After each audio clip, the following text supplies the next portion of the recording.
Mbunge wa Kiharu Ndindi Nyoro ameitaka serikali na mamlaka ya udhibiti wa bei ya petroli EPRA kuhakikisha bei ya mafuta haiongezeki, akibainisha kwamba mafuta yaliyoko nchini yalinunuliwa kabla ya kupanda kwa bei za kimataifa.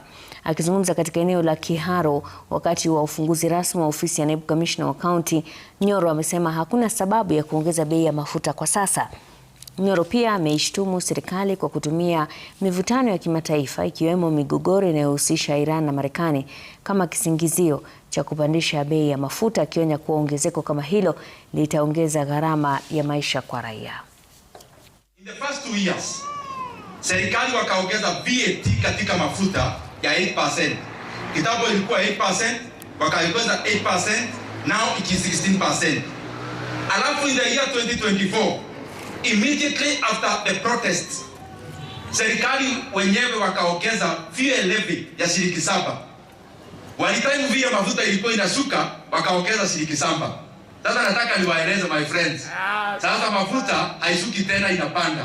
Hiyo shilingi 7 mliongeza ya fuel levy na VAT, a time has come, you must remove it kwa sababu you cannot transfer the rise in prices entirely to consumers. Wanawake walio katika sekta ya